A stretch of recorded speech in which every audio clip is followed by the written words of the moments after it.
Now if you look around it, you can see content-aside, content-image, content-link, content-none. If you look at archive, you can see it's calling content and then a post format, or none. That's what dictates using one of these others. So let's look at content quote.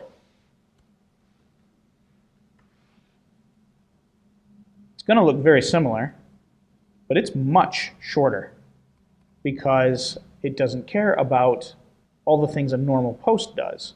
All it wants is to show your quote wrapped up in cool quote CSS.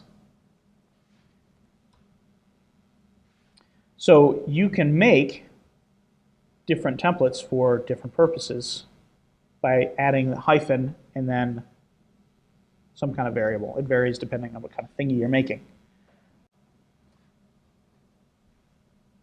I'm going to peek inside single real quick.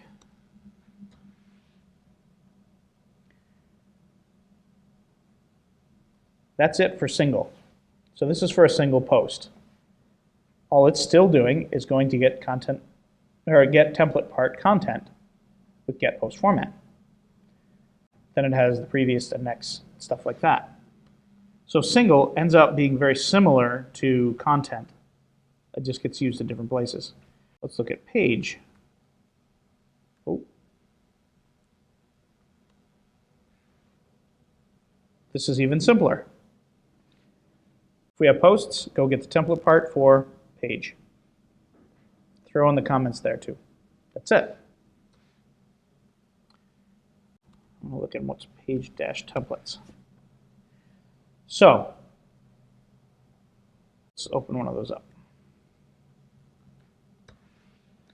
This is a custom page template. And right here at the top, it says template name, front page template. In the UI in WordPress, in the admin area, when you're creating a new page, there's a drop-down list, and you can choose a template. And you can pick either this one or the other one, because those are the only ones that exist in this theme.